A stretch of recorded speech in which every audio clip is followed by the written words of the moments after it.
a locker at Fort Bragg, North Carolina. The unit patch above it is the one nobody photographs, the 1st Special Forces Operational Detachment Delta Arrowhead with the lightning bolt running through it. Inside the squadron room down the hall, there is a cake on a table. 10 candles. 10th anniversary on the operator's nameplate. The cake is for him. He is not at the cake. He is 270 miles north on Interstate 95, hands at 10 and 2 on the wheel of a Ford F-150 heading toward Langley, Virginia. In the glove box is a folded packet stamped with the seal of Special Activities Center. By the end of the week, his Defense Department personnel file will be flagged with a single notation: transferred. The cake will go in the trash. This is the year 10 fork inside Delta Force, and the United States military has been quietly watching it open for 30 years. The operators who walk into Langley on their 10th anniversary are not failures. They are not deserters. They are the most experienced men in the Joint Special Operations Command, JSOC, pronounced JSOC, and the math is telling them to leave. Before we get to the math, hit subscribe.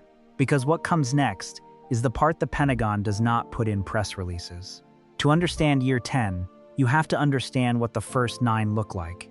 The Operator Training Course, OTC, runs 6 months at Fort Bragg, North Carolina, following a 4-week selection at Camp Dawson, West Virginia. The men who arrive at OTC have already failed nothing. They have passed the long walk, the 40-mile ruck march that ends selection. They have passed the commander's board. They have been told only that they are now eligible, never told they are accepted. Acceptance happens inside OTC quietly, with no graduation photograph. After OTC, the operator is assigned to a squadron, A, B, C, or D for direct action, or G for intelligence support. He deploys within 90 days. The first deployment teaches him that the training was the easy part. The second deployment teaches him that the team is the only thing that matters. By deployment 3, he has learned the third rule, the one nobody writes down. The unit owns his calendar, not his marriage, not his children, not his mortgage, his calendar. By year 5, the operator has rotated through every combatant command. He has spent more nights inside foreign compounds than inside his own bedroom. His wife has moved the family 4 times. His youngest child does not remember his deployment cycles, only that dad sometimes leaves and sometimes returns. The operator has been promoted twice. He holds Master Sergeant rank, pay grade E8. He is one of the most experienced men in the most expensive Special Operations Command in the world. By year 9, something changes. The unit rotates command, and the new squadron commander is a man the operator outranks by experience but not by paper. The operator looks around the squadron room and sees that half the men he started with are gone. Some are dead, some are wounded out, and some, more than the recruiting pipeline likes to admit, have driven north on Interstate 95 and are now operating under a different seal, with a different paycheck, and a different legal authority entirely. The pension math is where the year 10 fork sharpens. The military retirement system, the legacy high 3 formula, pays an operator 50% of his base pay for life at 20 years of service. For an E8 Master Sergeant in 2026, that is roughly $70,000 a year in cash flow before disability ratings. Disability ratings, which most Delta operators qualify for after a decade of physical attrition, can add another $15,000 to $20,000 annually, depending on the rating percentage. So the 20-year mark, the pension wall, sits at approximately $90,000 a year for an operator who served his full hitch. That number sounds large until you do the math on the next 10 years. To get to 20 years from year 10, the operator has to do 10 more deployment cycles. Each cycle is approximately 90 to 120 days in theater. That is 900 days at minimum, 2.5 years cumulative away from home in the second decade alone. His wife will move the family at least 3 more times. His physical attrition will compound, the orthopedic ledger growing every cycle. Spinal compression, knee cartilage, shoulder labrum, hearing loss from breaching charges, concussive load from compound entries. The man who walks out at year 20 is not the man who walked in at year 0. He is a survivor. If you have made it this far, you already know what the math feels like. Subscribe and you get every video from the inside, the parts the recruiting brochures will not print. Back to the math. The alternative is the lateral move. Central Intelligence Agency Special Activities Center Ground Branch, the paramilitary arm of the agency, hires former Delta Force operators at a documented preference rate. The pay scale is the general schedule, pay grade 13 for entry lateral hires, which in 2026 runs approximately $100,000 to $130,000 annually, before locality adjustment, overtime, and hazard pay. Operators who move at year 10 typically start at the higher end of the band, because the agency values the operational experience the unit produced. Beyond the pay, there is the second number that matters more: geographic stability. Ground branch officers are based at Langley, Virginia, with deployment structured around mission tasking, not unit rotation. The operator's wife stops moving. The children finish high school at the same school. The mortgage is paid against the same address for a decade. The man who has spent the last 10 years moving every 26 months suddenly owns a house. The family ledger changes. The CIA does not advertise this pipeline, because the CIA does not advertise anything. But the preference is documented. The Special Operations Forces report, the industry outlet known as SOFREP, published the most detailed public account of ground branch hiring patterns in 2021, citing former officers who confirmed that the Maritime Division of Special Activities Center hires former Navy SEAL Team 6 operators preferentially, and the Ground Division hires former Delta Force operators preferentially. The reason is mission profile. Ground branch officers run land-based covert action. Delta operators have run land-based direct action for their entire career. The skills transfer. The training does not have to start over. The formal entry track is the Clandestine Service Trainee Program. A Delta operator who applies for lateral entry submits an application package that includes his Defense Department personnel file, his security clearance documentation, his deployment history, and a recommendation from either his squadron commander or a senior non-commissioned officer at his current pay grade. The agency interviews him. The agency tests him. The agency does not promise him anything during the application phase. But for Delta operators with 10 years of operational experience, the acceptance rate is high enough that the operator community treats it as a known pipeline rather than a long shot. The interview happens at Langley, in a low building behind the main campus, with a man in a suit who has read every page of the operator's file before he sits down. The questions are not about what the operator can do. The questions are about what the operator will not do. Title 50 authority is different from Title 10 authority, and Ground Branch wants men who understand the difference before they sign. Title 10 of the United States Code governs the armed forces. Delta operators deploy under Title 10. Their actions are military actions, subject to the Uniform Code of Military Justice, subject to congressional notification when applicable, subject to the laws of armed conflict as interpreted by the Department of Defense. Title 10 says Delta is a hammer. The hammer follows the rules of the war. Title 50 of the United States Code governs intelligence operations. CIA Special Activities Center officers deploy under Title 50. Their actions are covert actions, subject to the Director of National Intelligence and to a presidential finding, requiring notification only to the Gang of Eight in Congress. Subject to a different legal framework entirely. Title 50 says Ground Branch is a scalpel. The scalpel can do things the hammer is not permitted to do. The scalpel can also do things the hammer is permitted to do, with less oversight, in places the hammer is not allowed to operate. For the Delta operator at year 10, the Title 50 distinction is not academic. It is the practical reason the lateral move exists. The agency can deploy the operator into a country where the military legally cannot send him. The agency can task him with operations the military legally cannot order. The agency answers to a different chain of command, with a different appetite for risk, in places where the geography does not appear on the public assignment list. Now the math closes. Stay 10 more years at the unit and the operator receives the 20-year pension at age 43 to 45, approximately $90,000 a year, with the physical attrition of 10 more deployment cycles.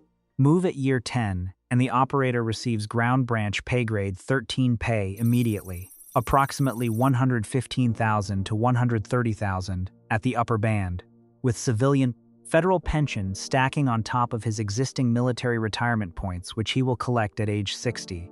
With Title 50 authority replacing the deployment cycle, with geographic stability at Langley, and with the operational autonomy the unit cannot give him under Title 10. The financial spreadsheet at year 10 favors the move by approximately $40,000 a year for the first decade of the new path, plus pension stack benefits in retirement.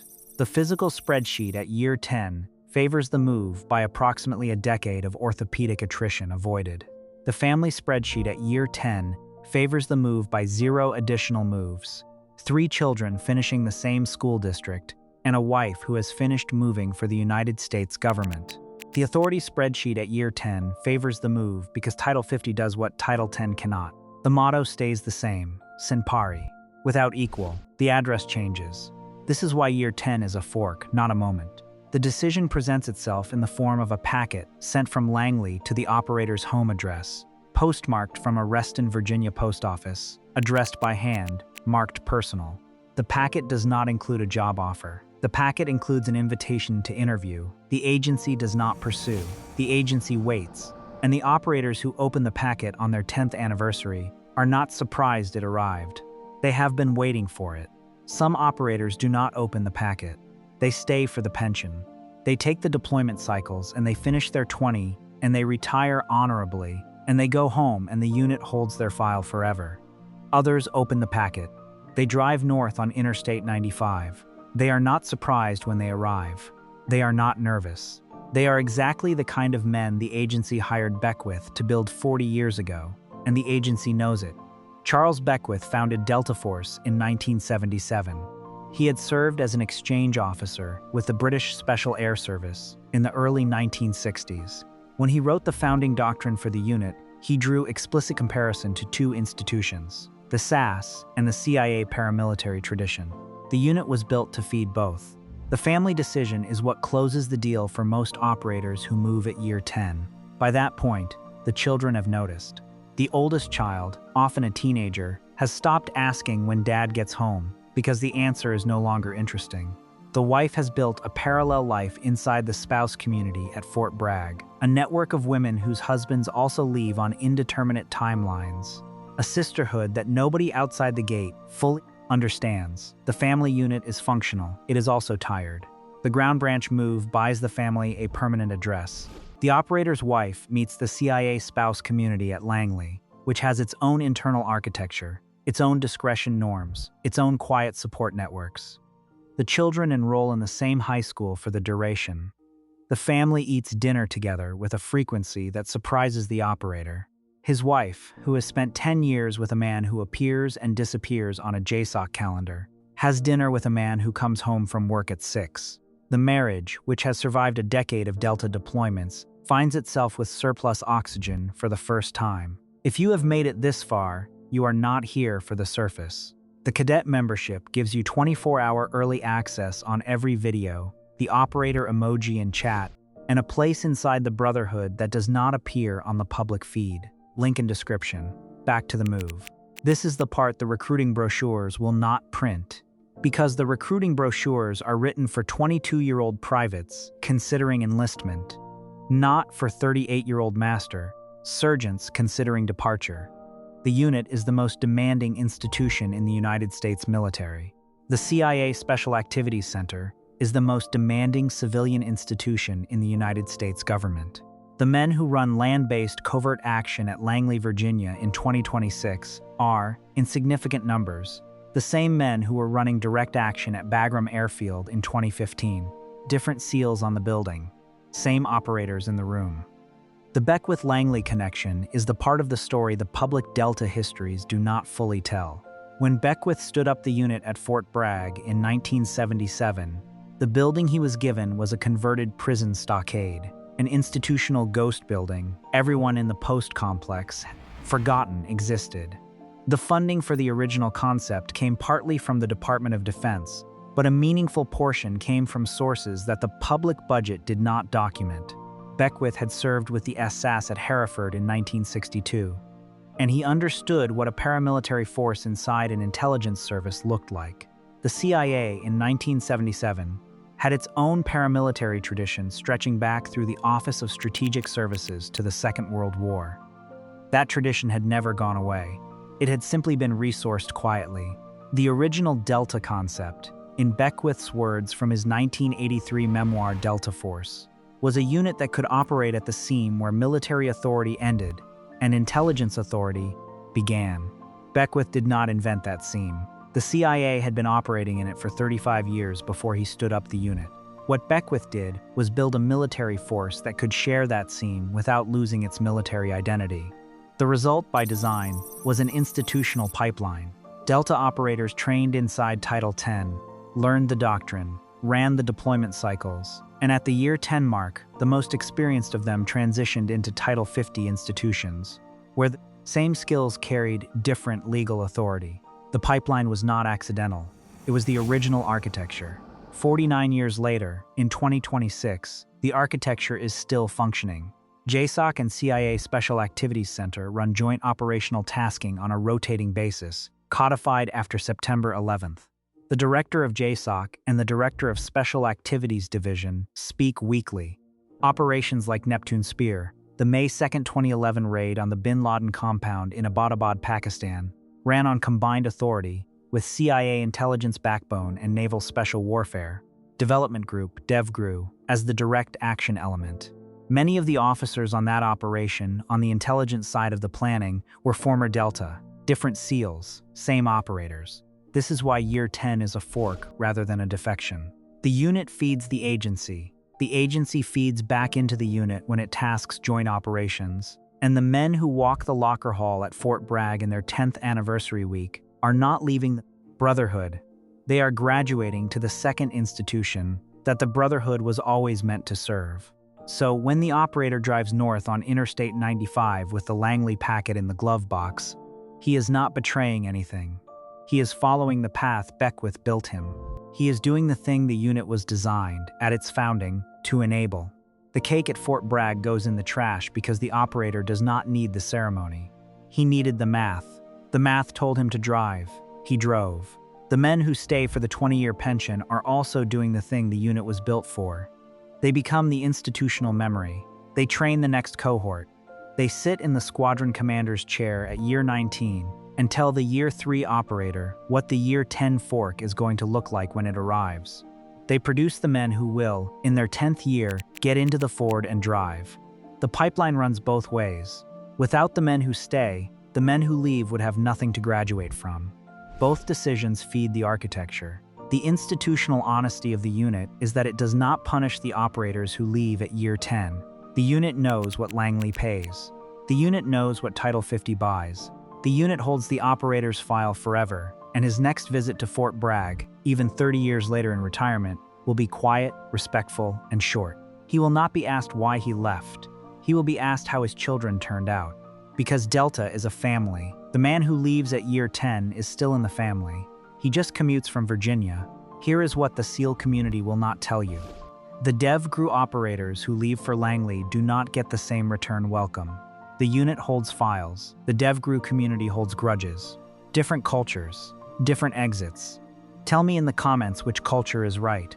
And if you want to see the parts the channel cannot say publicly, the members-only videos cover the operators we are not allowed to name on the public feed. That is the official tier. Link in description.